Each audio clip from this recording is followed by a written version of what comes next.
Hello and welcome. You are listening to the Driver Life Podcast with your host, me, Hope Savara, on tncradio.live. Here we discuss the physical side of your health, from your feet to the foods you eat, from cellular health to how your cell phone affects your health.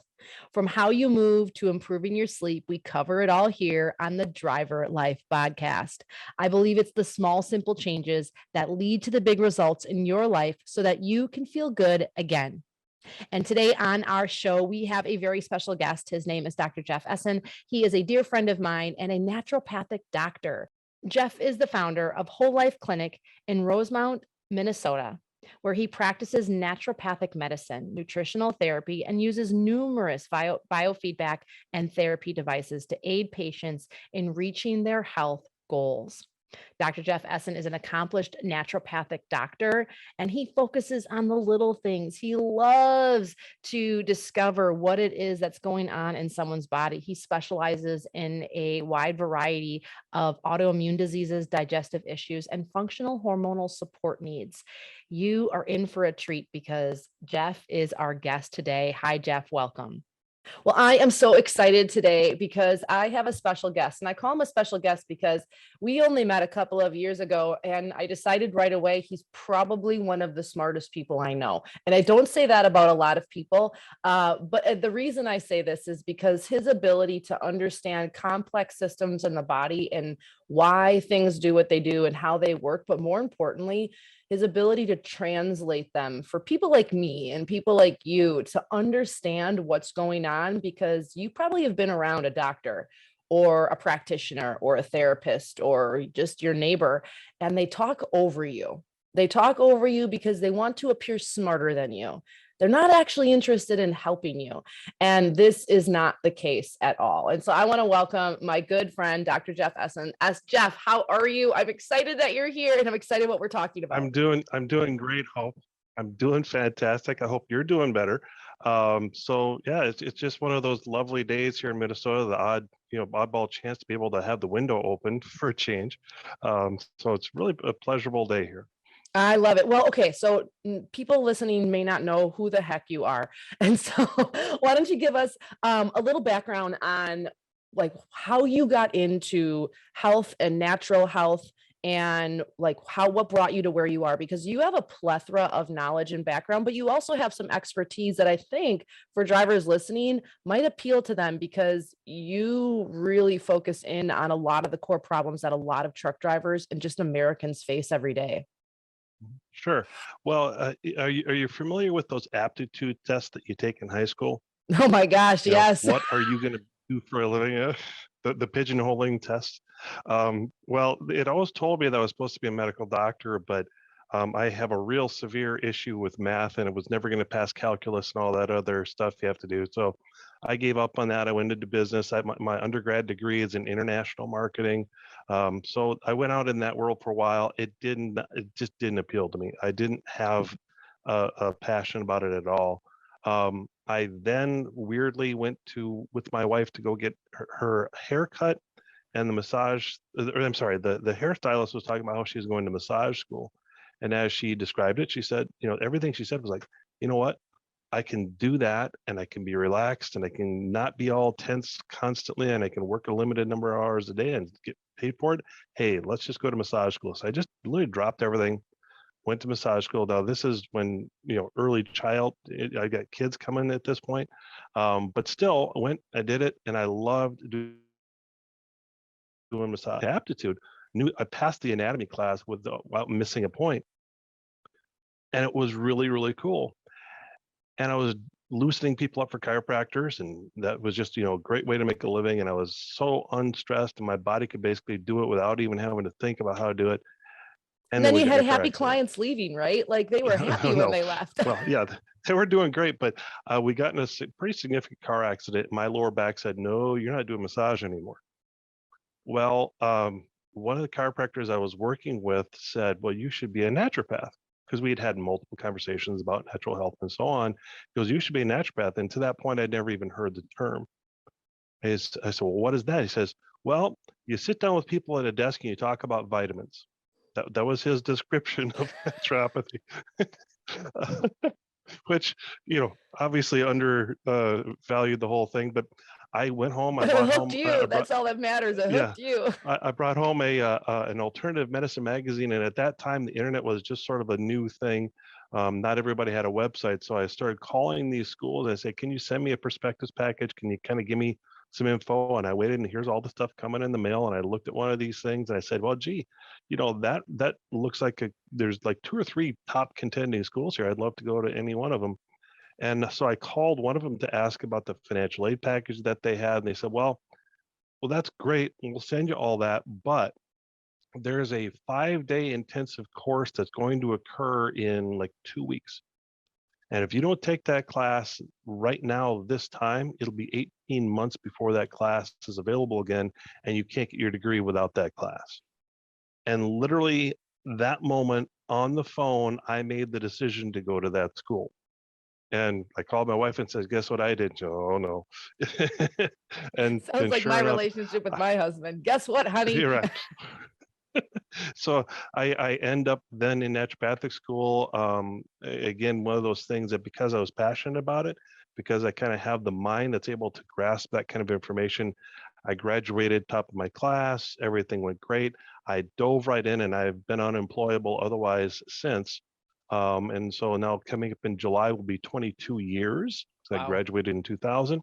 Um, and just literally, I could not possibly do anything else for a living because I love it so much. Well, and I want to ask you something, because I think a lot of people listening don't really understand the level of knowledge that someone like yourself, and a lot of the stuff that you have learned and the courses you've taken were by choice, just like any old Mhm. doctor. You go through how many years of school, and then you decide to have a specialty, or you decide to go back and learn more. That was a choice. But I think a lot of people don't understand the level of education that a naturopathic doctor does in fact have to take, which is a lot. I think we hear naturopathy, or we hear holistic health, or we hear, nutrition, and they're like, "Oh, that's like a weekend course." And some people kind of poo-poo on it or discount it. But like I said, you guys, this is one of the smartest people I know. And I know a lot of people. Can you just kind of really briefly give us a scope of, if someone is stepping into the naturopathic realm and they want to become a naturopathic doctor, what is required of them? Well, here's the odd issue with this is that there are even like at one time, chiropractic was a thing, and Mm-hmm. then it subdivided into 2 different groups who said, "No, we need to go this way," and the other said, "No, we need to go that way." And what you end up with then is a difference of philosophy. And even naturopathy was divided, where there was one group that wanted to go more the medical doctor, pharmaceutical, like junior version. And then there was the ones that said, no, naturopathy is defined as, do no harm, treat the cause, and eliminate the toxins. Well, those 2 groups split. Now, the ones that went the medical route had a lot more funding, had a lot more political and legal clout, because basically some companies back them, and they're an organized bunch over there. I didn't go that route because I would have had to be residential for almost 3 years and leave my young family, and that just wasn't going to work. And take a lot of Um, courses that have nothing to do with health. well, Just putting yes, that it's out true. there, people. Yeah, just put that out there. Yeah. But so then the other one was, in my case, it was 18 months worth of very intensive. We had like 100 hours of reading a month to do. We'd go in there and we'd have these, written tests and practical tests. But I'll tell you what, in 22 years worth of being in this, I can tell you that, realistically speaking, I've taken twice the amount of hours in continuing education that I did actually in school.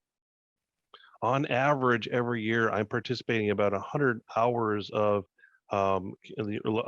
basically, continuing education CEUs courses. I'm currently taking a cardiovascular class online. And I mean, you just cannot stop learning in this business. Every time I You think shouldn't I stop know learning in something, I any listen. business, Well, right? I yeah, mean, yeah, it's absolutely. it's mind Yeah, blowing how many people just think, well, I have this degree now, I don't need and to I'm all do set. Yeah. anything. And I love that you talk about this, Jeff, because I think still there's a stigma when it comes to natural health.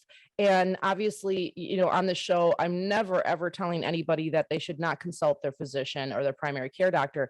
But I want them to recognize and know that there are highly educated people out there. And I'm not just talking book smart, I'm talking practical application, life smart, that can aid you and help you and supplement, or if not, help take the place of what you've been doing that may in fact have not been working.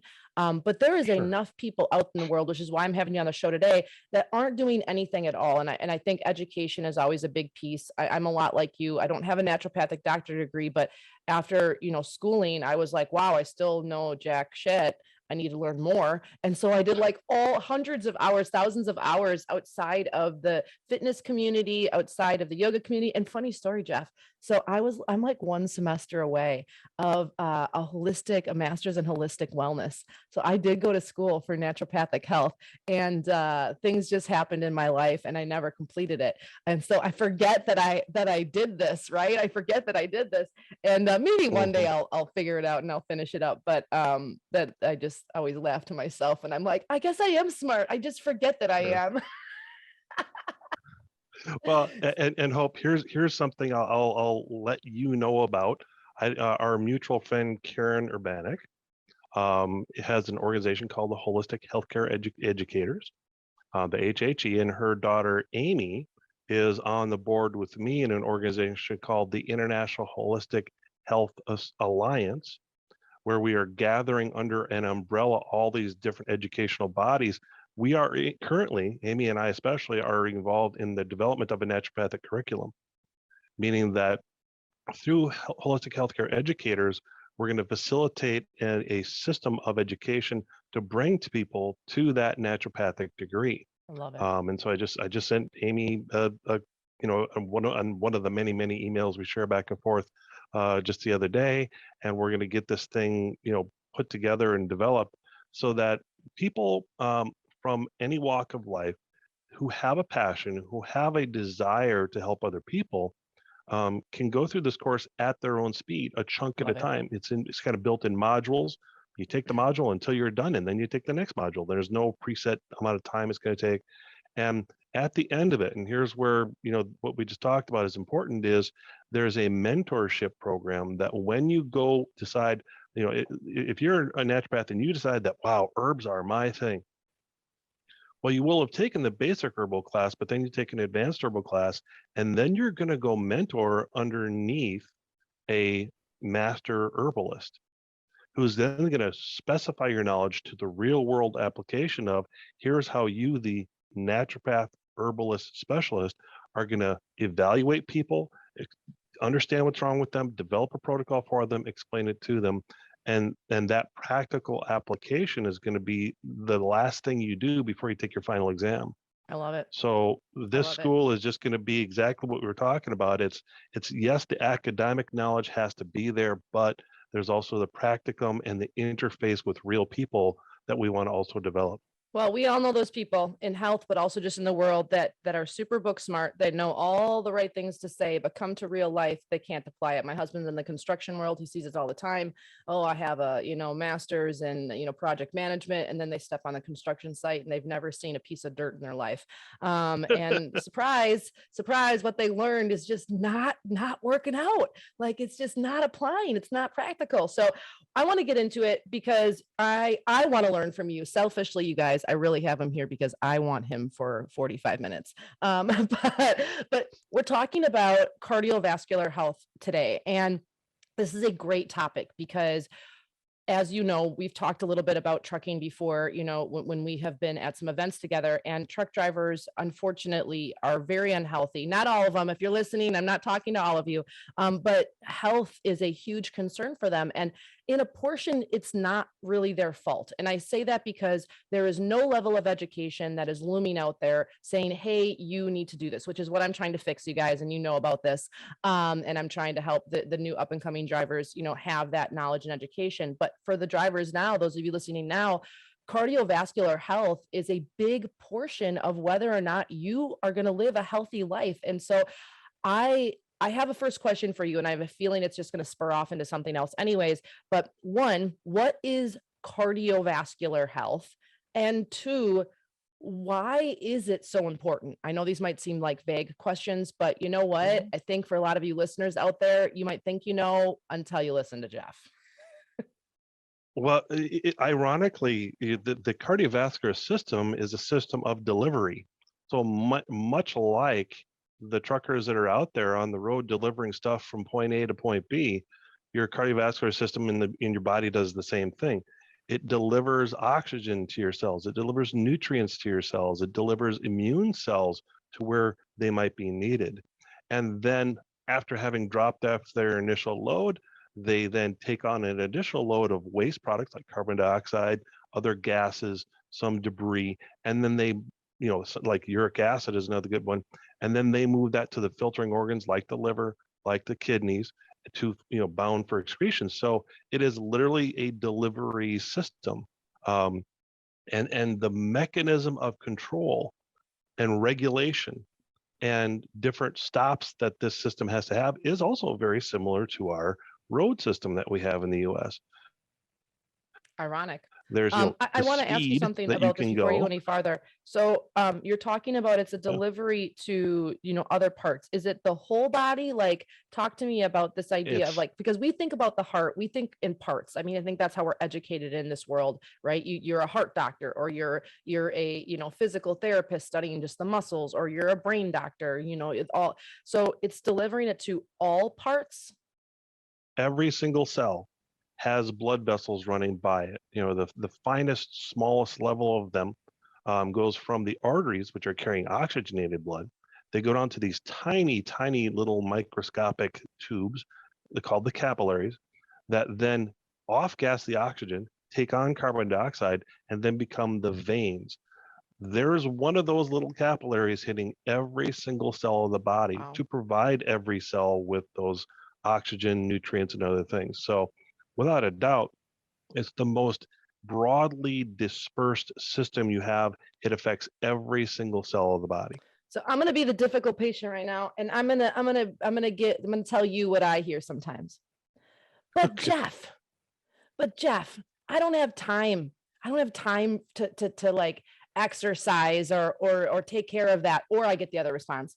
Oh, I'm immune to that. I'm immune. I don't need that. So talk to me when someone says that to someone, when it comes to cardiovascular health, like, why should we be caring? Why do we need to care about the system in the body? And then I want you to share with us, like, maybe symptoms of when it's not working right. And then we'll talk about what we can do to fix it. Sure. Well, I mean, literally, all you have to do is look at the statistics. It's the number one killer in the world, but especially in the US.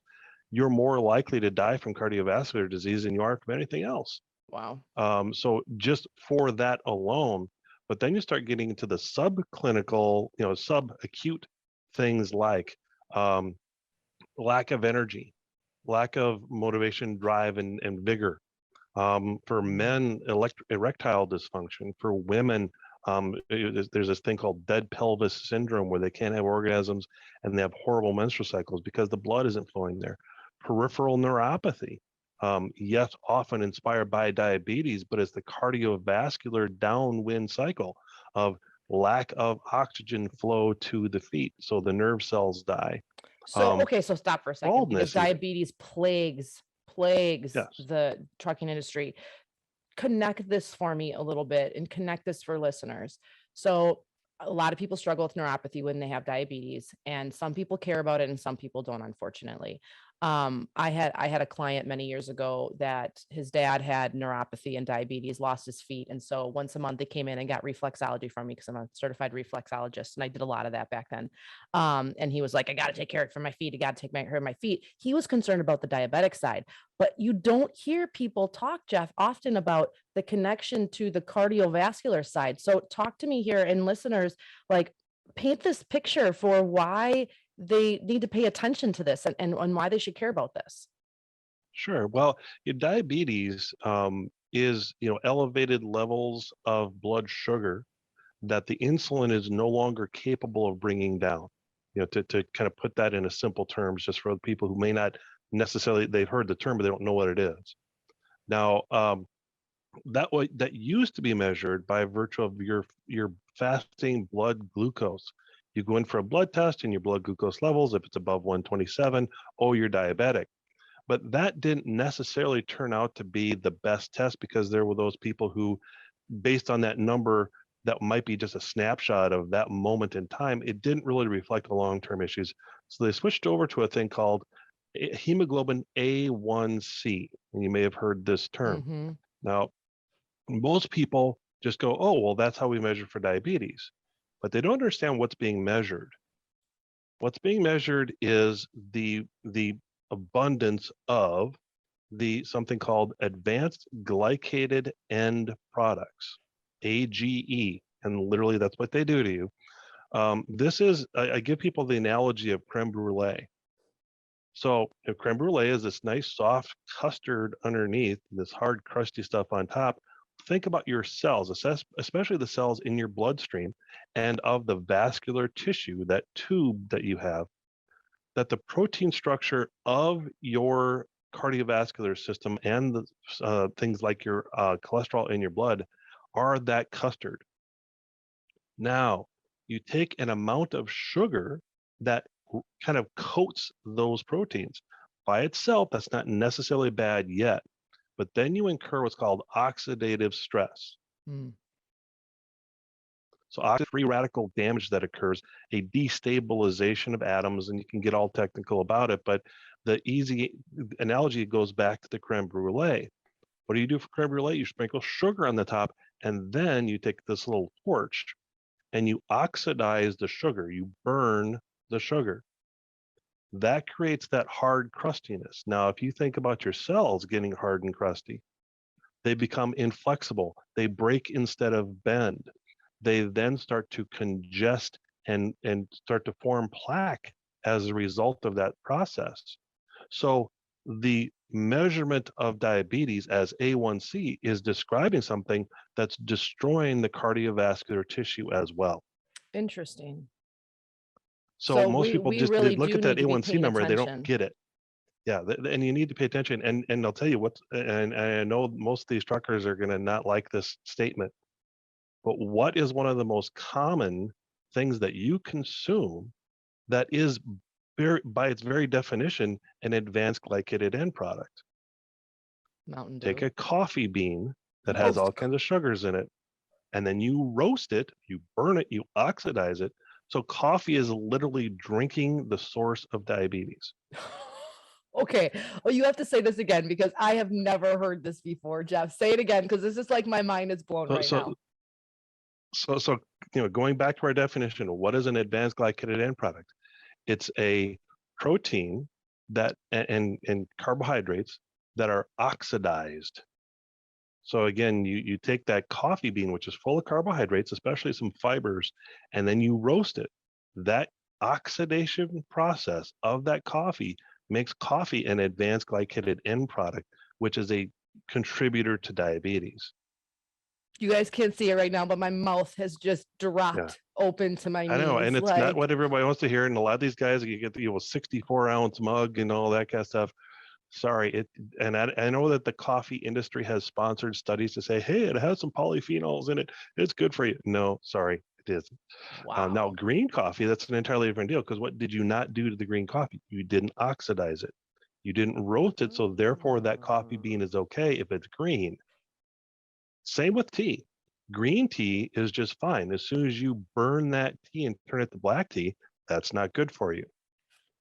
Interesting. We might have to have you on the show again, Jeff, to talk more about that. But now wrap me back to cardiovascular health. So Sure. now we're moving blood, we're moving oxygen to every cell in the body, every organ in the body, pretty much everywhere, your whole body. And your heart is responsible for this. But why do people get ill? Like why do we have heart attacks? Like why does this happen? Like why is this happening at such a high alarming rate?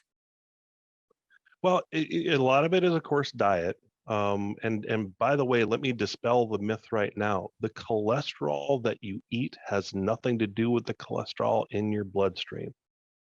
In fact, the more accurate measurement of what you want to pay attention to would be the triglycerides. Now think about what that word triglyceride means. 3 sugars.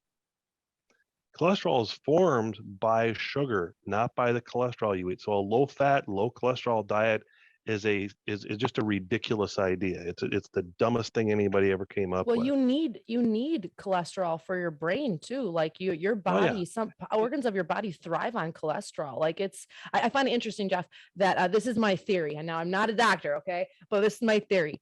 So back in like the 90s, okay, maybe even late 80s, early 90s, the biggest fad was low fat, right? Like all the butters were like, I can't believe it's not butter, fat-free chips, like all that kind of no fat in anything. And now that generation that was buying that stuff because they could drive to the store, right? They're all seniors now. And what is the biggest thing that's plaguing us is Alzheimer's and dementia. They've had no fats, no oils, no cholesterol, no nothing to their brain at a time in their life where like their body is aging, and now look what's plaguing them. So that's my theory, unresearched, not a doctor, not certified in any way, shape, or form, just an observer. That's my theory. Well, your theory is not far off. In fact, that's good insight. Actually, there were studies done on, so high cholesterol, by the way, only 50% of the people who have a cardiovascular event like a heart attack have high cholesterol. Interesting. But yet you could also say that low cholesterol, any cholesterol below 100, if a total cholesterol score goes, is a risk factor for both cancer and Alzheimer's. Wow. That's in studies in the literature. Now, again, cholesterol is this big myth, and you could literally spend an hour and a half just on this. But again, cholesterol is not the boogeyman. Cholesterol is your body's attempt at an anti-inflammatory process. So when I see people who have high cholesterol, and this is their issue that they have, that they're coming to see me and say, "Hey, oh, my doctor said my cholesterol is high. He wants to put me on a statin drug. What can I do otherwise?" I said, "Well, why do you have high cholesterol?" And they get this look on their face like, "Why? I just do. It's genetic." Yes, genetic. No, no, no, no, no, no, no. That means that your body has inflammation. Why? What is inflamed is always my question. So if you're pumping out anti-inflammatory molecules like crazy, what is the reason why your body's doing that? Now, there's a couple of exceptions to this rule, and one of them is hormones. For women, there is this idea that during their cycling years, they have elevated levels of both estrogen and progesterone. But then at some point, whether it's medically induced via hysterectomy or just a natural way, at some point those ovaries kind of pack up their bags and they move to Mexico to retire, and now they're not putting out hormone anymore. The overall level of hormone drops, which is supposed to be then made up for by the adrenal glands. And you've probably had many sessions in your show here about how the adrenals are tapped out. Everybody who's under stress, and well, this woman goes into menopause. Her ovaries are no longer contributing. Her adrenal glands no longer make up the difference because of her stress. Now, what the body says is, well, I used to have all this hormone. Now I don't have any. So now the hot flashes start and all this other kind of stuff. Well, the body says, maybe if I make more cholesterol, there'll be more hormone delivery, because every one of those hormones, progesterone, estrogen, testosterone, are built onto a molecule of cholesterol as part of their structure.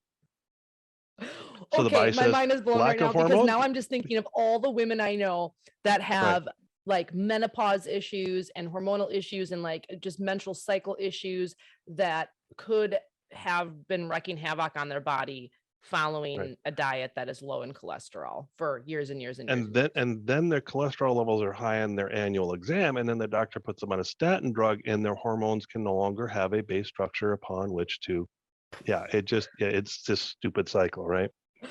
So now, and that's one of the exceptions. That's one of the exceptions to the whole inflammation rule. But generally speaking, people have so much inflammation from so many different sources, whether this be infections, toxins, foods, musculoskeletal issues, that your level of cholesterol is reflective of what is your total level of inflammation. wow. So then what does a naturopath do? We go in and say, well, let's take care of those sources of inflammation. Let's get rid of them. and watch the cholesterol dwindle on its own. Wow. That's amazing. Yeah. Yeah. All right, you guys, we're going to take a short break and we'll be back in just a minute. And you don't want to miss it because we're going to dig in now to cardiovascular health and what you can do to help yourself. We'll be back in a minute.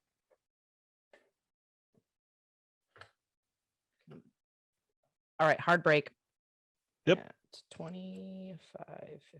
Okay, perfect. All right. So we are back with Dr. Jeff Essen, and I'm really excited. We're talking about cardiovascular health, but if you have been tuning in and staying with us, this is way more than cardiovascular health. And really, Jeff, I think during the break, I was thinking about everything we've talked about so far.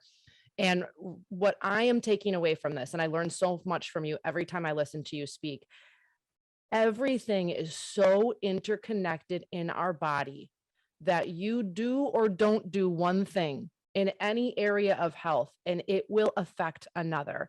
And up until I would say I was 19 when I started, taking more holistic health classes and things like that, I had always been under the assumption of parts, like the heart, the liver, the kidney, the stomach, the arm, the leg. I mean, and that's how we're taught. And when I took all these anatomy classes for yoga and in the fitness world, everything was taught separate. Everything was taught parts. Everything was taught memorize this pose and shove their body into this pose. And I'm like, well, why doesn't some people's bodies move that way?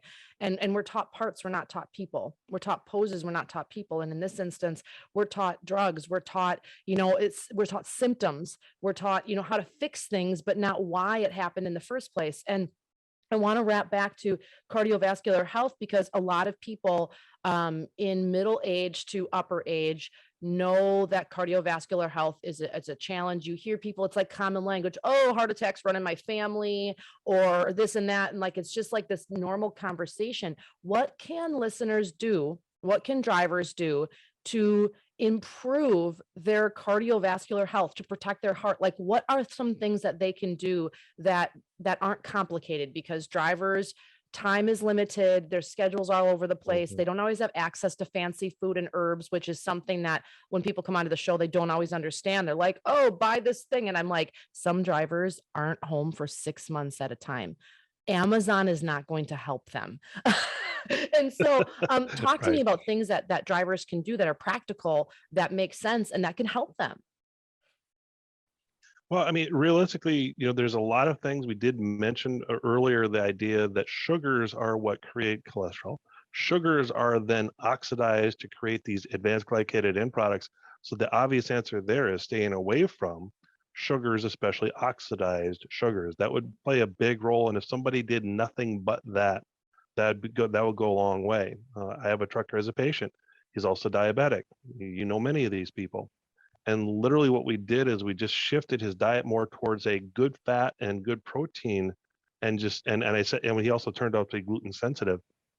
So I said, 0 bread, 0 pasta, no tortillas, none of that. Instead, you work with those things that are fat and protein based. That's not necessarily meat, but it does often involve that.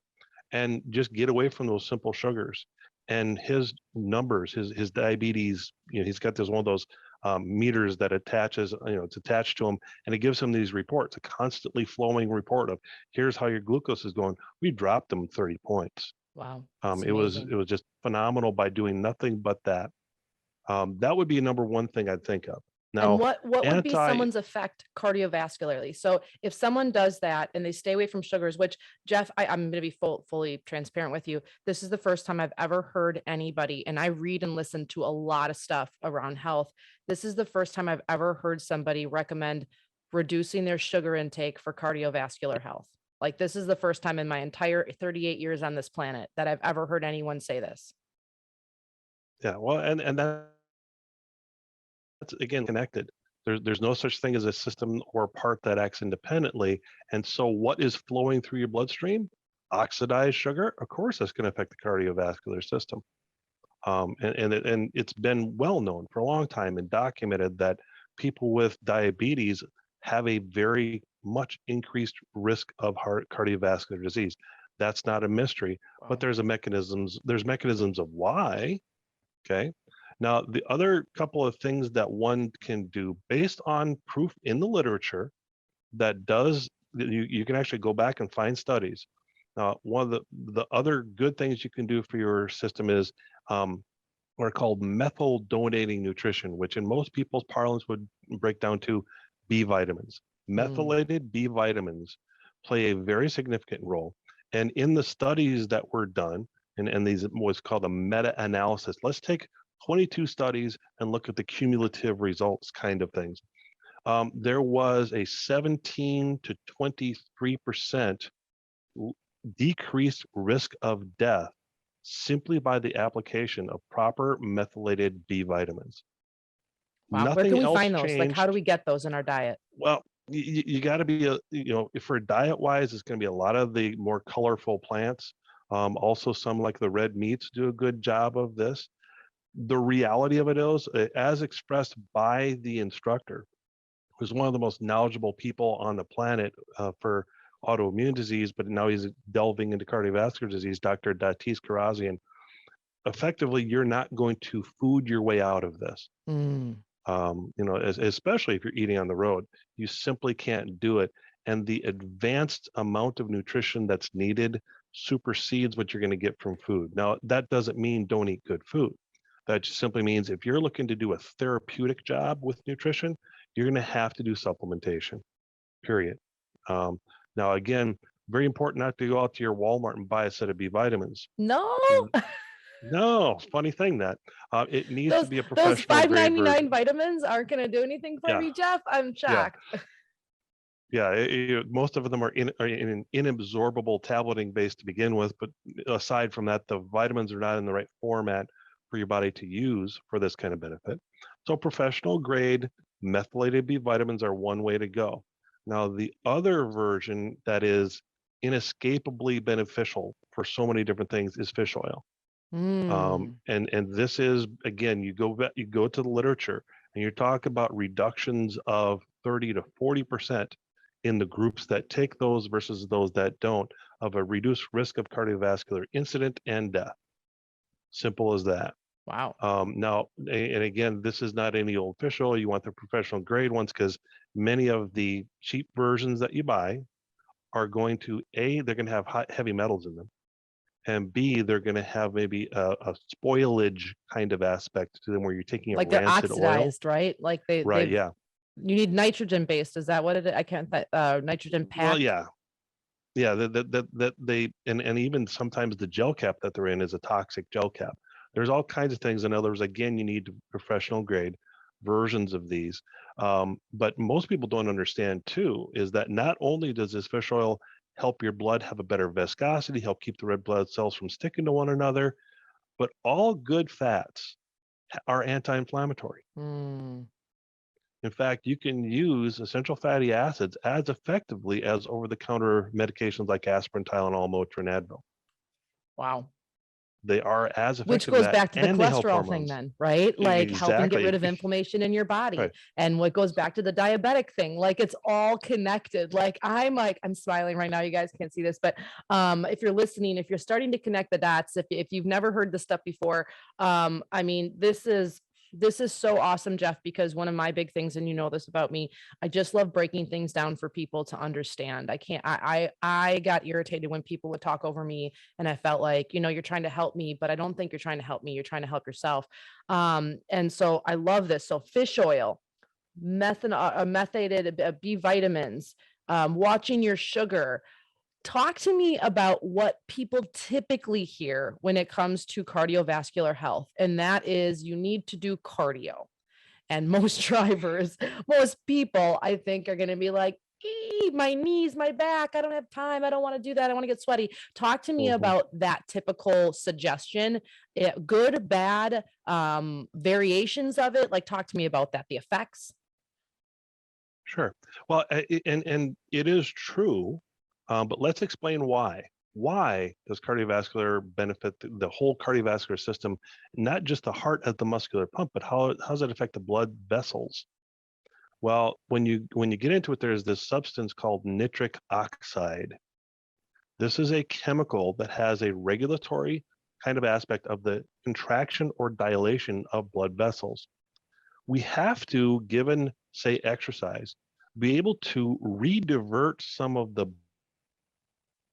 blood to using more energy, that need more blood supply, that need more oxygen. So let's just say I biked this morning, right? I did my usual exercise, and I got on my bike, and I'm going, well, my legs, my buttocks area was using a whole lot more than, say, my arms, my kidneys, or my brain, or whatever else. And so my body diverted and opened up the blood vessels to a larger diameter in my legs to provide those muscles with that supply. The substance called nitric oxide is what does that localized either dilation or contraction of the blood vessels based on what you're doing. Now, if you're sitting down thinking like we are, there's a lot more nitric oxide in our brain opening up the blood vessels there, because we're using our brain more than we're using our butts right now, right?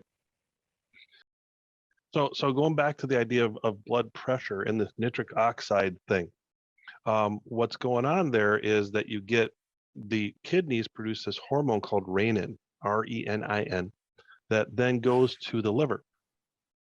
The liver says, based on the amount of renin I'm getting, I'm going to produce this thing called angiotensinin, which is a baseline molecule that then goes out into the bloodstream. This is a building block.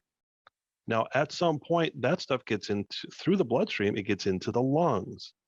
The lungs, based on how you're breathing, and you are a yoga person, so you understand the importance of breathing, right? That the breathing mechanism, and whether it's tense or relaxed like it's supposed to be, will determine whether you get angiotensin 1 or angiotensin 2. Angiotensin 1 lowers blood pressure. Angiotensin 2 raises blood pressure. Now, all of that gets modulated by the adrenals. The adrenals have a strong relationship with the lungs. So, based on your stress levels, that will affect your breathing, which will determine whether you have high blood pressure, low blood pressure, because the angiotensin 1 and 2 are the things that determine how much nitric oxide will be generated in that system, in the blood, in the vessels. And again, they are the mechanism by which you open, dilate, or constrict the blood vessels, determining blood pressure. Wow. So you ask this about exercise. Well, what happens when you exercise? What do you do with your lungs? Well, what do you do with your adrenals? You use them more. Yeah, exactly. So what does the body have to do when you're exercising? It has to say, well, gee, the body's going to be doing something that's important here. We better divert resources. We better make stuff happen so that we get a proper response. Okay, well, there we go. You now have the idea that as you exercise, there's the ability to stimulate the production of more nitric oxide, which then in turn not only controls the mechanism of opening and closing those blood vessels, but it determines their suppleness. It determines the flexibility, pliability of those blood vessels. So routine exercise can cause there to be a more flexible, pliable, and really realistically younger blood distribution system. Now, so there's a lot to be why said. Exercise does it. There's a lot to be said then. I mean, let's just look at movement in general. We as a culture, like, just don't move. So hence our blood is not circulating. We're not oxidizing our body. We're not, doing all of these things you just talked about. And I'm always just fascinated with, this idea of like the fountain of youth. And if we'd all just move a little bit more, that our body would do what it's designed to do. And, you hear those stories about like older people where it's like they look really young and their skin looks good and, their body is healthy. And what do you know? They have a regular exercise routine. They move their body. They watch what they eat on a basic level. I mean, these things all are connected when it comes to not just cardiovascular health, but your body in general. So what are some good things, Jeff, that people can do? We'll call them exercises that may, take a couple minutes or who knows how long. What are some things that are really good to take care of your cardiovascular system, your heart, that you can get the most bang for your buck, and that maybe doesn't include running? Because the only time I can run.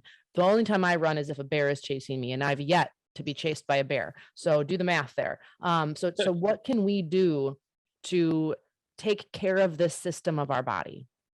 Well, let me back up a little bit, just to go back to the nitric oxide thing. Nutritional science has come up with a shortcut.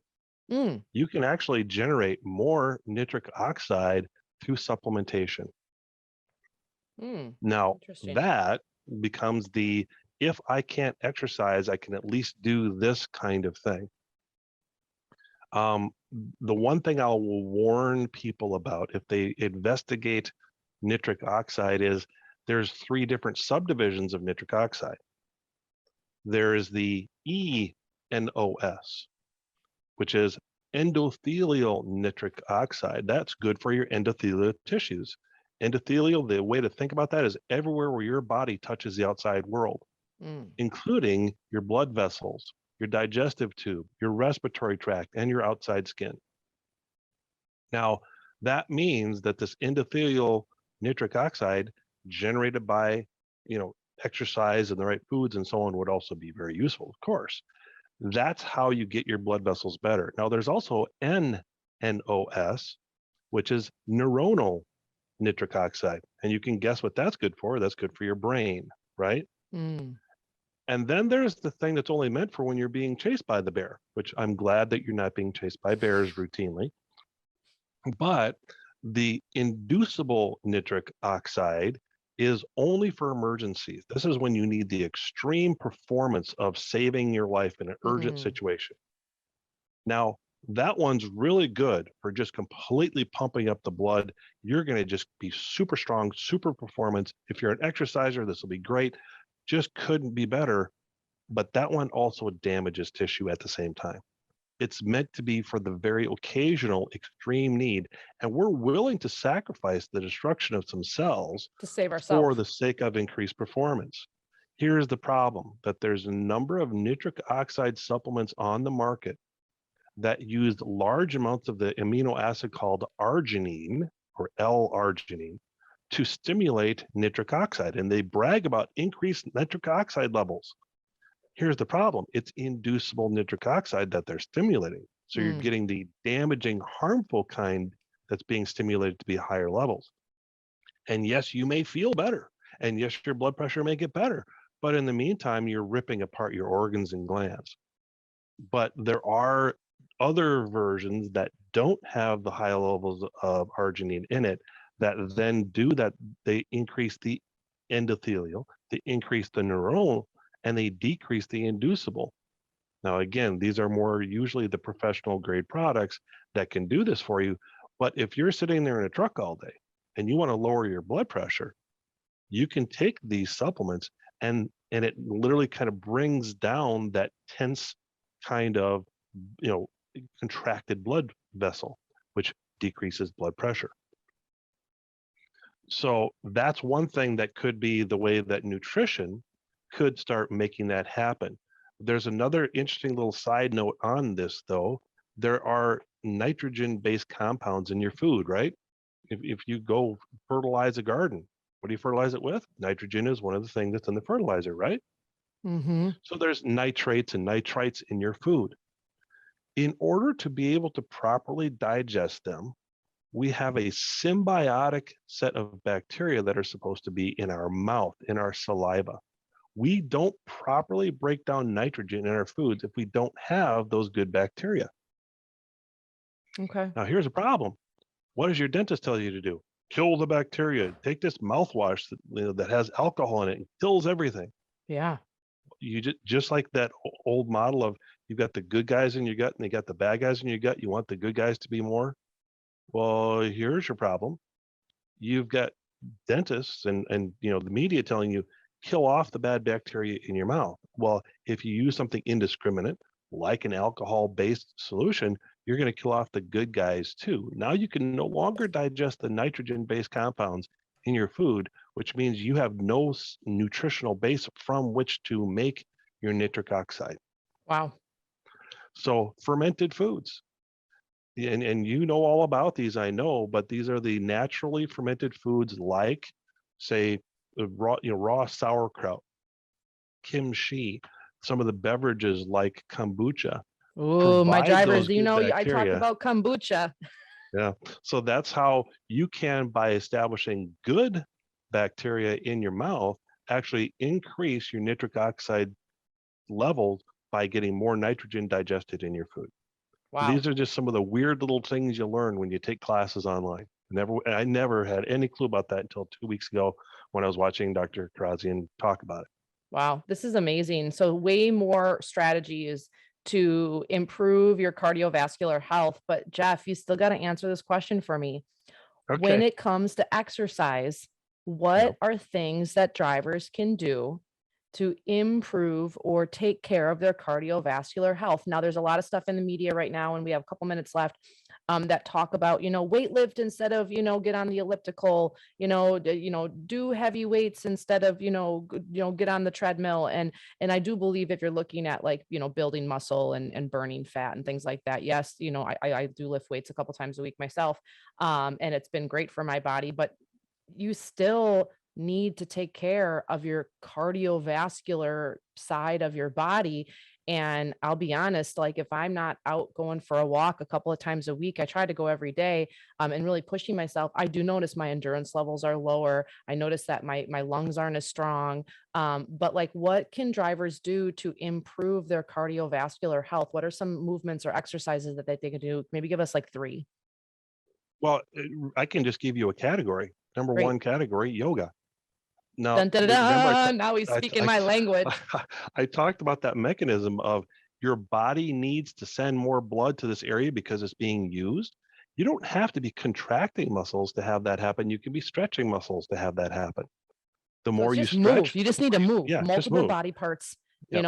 simultaneously at once for how long? Like, because I've read some research where, it used to be 60 minutes, now it's 30 minutes. Part of me just feels like they're trying to appease our society that doesn't move, that they just keep on changing this. But Well, um yeah. like what's the ideal like marker to try to hit? Or is it just move your body? I just try to promote to drivers like, let's step one, let's just move. Let's stop putting a time element on it. Yeah, and I agree. I was just going to say that it's not so much the time you spend, it's what muscle groups do you include in your stretch. You try to get Mm. every single major muscle group in your body to be stretched. It doesn't matter. And then taking from the keto world. So let's just say you're at a truck stop, you're waiting for your tank to get filled up. The keto world has this idea that if you were to exercise in a resistance exercise kind of way, well, that means weightlifting or resistance. It's like push-ups, chin-ups, any kind of thing where you're pushing your weight against gravity, this kind of thing. If you do that as hard as you can go, as if you are fighting for your life with this exercise, it only takes about 5 minutes for that to equal 30 minutes of cardiovascular. Awesome. So right now I'm running a challenge inside our Accelerate Your Health Facebook group, and it's 30 days to moving more. And so every day we build on this, Jeff. Okay. So every day we do squats. Every day we do lunges. Every day we do knee drops, like core work where you drop your legs down and bring them back up again. Every day we do bicep curls and tricep extensions. And every day we do a plank, and we like continue to add more as the month goes on. And I mean, realistically, this is taking people, at least in the beginning right now, because we're on day 8, not 9, it's the 9th of the month. It takes them like 4 or 5 minutes.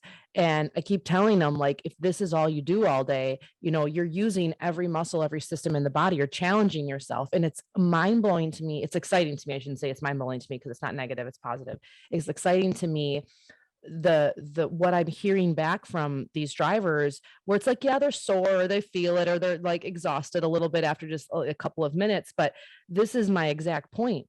Challenge yourself for a couple of minutes, to as hard as you can, like that. Your body doesn't go, that's not long enough, it did nothing, it doesn't count. I think that's the mentality a lot of people have with health, fitness, and exercise, is if it's not for a certain time period, because we've been brainwashed to think that that is, or if you don't take this prescription, nothing's going to change, that then it doesn't count, like somehow it doesn't contribute to any aspect of our health. And can you just repeat yourself one more time? So you were talking about 5 minutes of what type of movement again? Like what's the qualifier? Because I have what's called the 15-minute wellness method. You move for 15 minutes every day. I don't care if it's 5 minutes in the morning, 5 in the afternoon, and 5 at night.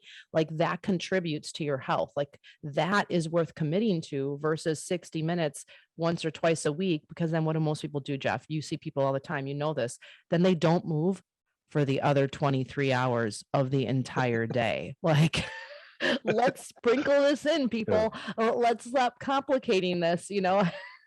And so Yeah. talk to me about this 5-minute thing. Sure. It's basically, again, resistance exercise done in a cardiovascular way, meaning that instead of, if you're doing push-ups, instead of 1,000, 2, 1,000, it's 1,000, 1,000, 2, I mean, you're doing a resistance exercise where you are moving your weight against gravity, or you are picking something up, grabbing and lifting something or pushing something against resistance force, but doing it in small reps as fast as you can go, literally to the point where by the time you're done doing that 5 minutes, you will be breathing hard, your heart will be pumping, your lungs will be gasping, and you'll feel like you got to collapse. Wow. That resistance exercise is going to burn calories, but more importantly, stimulate the movement of blood to all of the muscles that are being used in that exercise. So you could, drop and give me 20. Well, you drop and give me more like 50, but do them really fast. In the same amount of time, you're going to get more benefit than you would if you're doing it in a strength kind of way. You're not looking to build large muscles and gain mass and strength. You're looking to move blood. And the faster you do it, the more blood is moved. I love this because you've just completely changed the perspective that most people have when it comes to doing exercise. Like if you go into these moves going, my goal is to move blood, my goal is to move blood, my goal is to move blood. And you think about that when you're doing a squat or a lunge, or you're doing any type of exercise for that matter, stepping up and down off the step of your truck. We do that a lot. I call it chair running, where you're in your chair off the back of it and literally you run in your chair as fast as you possibly can for a minute. Like you're out of breath, like you barely can breathe. That's like you're running as fast as you can. I love this. If the goal is to move blood, how would you move? I mean, I think this is a great question for all of you listening. And look at the course of your day. How fast can you move? How fast can you walk? How fast can you squat? Like how many can you do of these as fast as you possibly can? And not to injure yourself, but rather the sole purpose to move blood. I mean, I think I always tell all my students, you can do anything for a minute, right? And if you can do it for a minute, you probably can do it for 5 minutes. You just haven't. And so you have nothing to compare it to, which is anything in life, right, Jeff? So it's like anything that's new, different, and scary. We have these perceptions on what it is. And it's like even taking supplements or vitamins, those won't work. Well, how do you know that? Have you ever taken them before? Well, no, but they won't work. Well, how is what you're doing right now? Well, it's not working either. So it's like, well, why wouldn't you try something different? But And that's to be just me. guided by That's a just me. professional too. Yeah, you don't learn yoga on your own just by trying things. You go to an instructor like yourself and you learn how to do it right. When you're doing supplementation, go get guided by a professional who can tell you exactly what to do and understand your metabolic type and what systems of your body are needing supplementation. Don't go based on, hey, this thing solves this symptom. You might as well be taking a drug then. I love this, You Jeff. need And that guidance. why don't we kind of end on this note? So talk to me about, so someone's listening to this and they're like, you know what? I want to learn more about what Jeff is saying and what Hope they're talking about. I want to find a, naturopathic doctor or holistic practitioner. And I think the biggest draw for me in that realm, some of my family is always like, oh, naturopathics, ha, ha, ha, ha, ha. But I think what attracted me the most to this scope of practice is that they're looking at what caused the problem and how to fix it. They're not just looking at how to get rid of the symptoms so you fit in a box of criteria. And I'm not saying every doctor is this way, every medical Western medicine doctor is, but you have to understand that realm, those listening, and Jeff, you know this, there's a lot going on behind the scenes, you guys, when you show up for your appointment that they don't tell you about, that they have to fulfill and meet, and that they're allowed or not allowed to do. And we don't recognize that. And so I'm not saying you shouldn't consult your primary care doctor, because you should should bring the results from a naturopathic doctor with. You should tell them what you're doing and show them your numbers and your blood work. Challenge them on that. I've seen people do that. I've done that myself. And there are really great doctors out there. My kids have one as a family practice doctor, and she's phenomenal. But when somebody is looking for someone like yourself, what should they look for? What should they ask? How do we know they're not a quack? And I say that because that's probably the word people are thinking in their head. Yeah. And don't listen to things online about who's a quack and not. That's generally not. They're actually people who are paid. Oh, to say absolutely. This is There's people quackery. who are paid to put up websites, hate websites all the time. But what you're looking for is that person who is big into the education, is going to teach you about your body. That's the biggest thing. And if I were to draw a marker between who's a good practitioner, who's not a good practitioner of any medical practice, it's that person who better helps you to understand your body, what's going on, and why you have the needs you have. Any naturopath who's taken any course from any school can guide you through a process of a detoxification or let's repair this organ, let's fix leaky gut or whatever. And everybody has their own different lens that they view things through. I mean, I know a naturopathic practitioner, she believes everybody has candida, and therefore everybody needs to be an anti-candida diet and program. Well, she helps some people, but she doesn't really educate herself or her patients about why would candida be there. She just sees it as the enemy to be killed. And she's got people who've been on an anti-candida diet and anti-candida supplements for months. Well, I get rid of that in 1 month because I changed the conditions that allowed the candida to begin with. So it's, that person who is interested in the puzzle solving, mystery delving, follow the breadcrumbs back to the source person. I love it. And what tools they use for evaluation, what supplement brand names they use is unimportant at that point, so long as they're following that kind of mechanism. So how can people find you and get a hold of you, learn more about you if they're listening to this? Well, my website is probably the obvious choice there. The website is wholelifeclinic.com. Awesome. So that's wholelifeclinic.com, wholelifeclinic.com. Check out Jeff. He's amazing. Dr. Essen, he's amazing. And if you want to start your journey in a little bit more of a holistic way, he could be your first stop for you. Jeff, thank you so much for being on the show. I can't wait to have you back. I have a list. I've been writing a list, you guys, of all the things I want Jeff back for to talk about. And remember, you are listening to the Driver Life BODcast. It's about the small, simple changes that lead to the big results in your life so that you can feel good again. Thanks for listening. Listening.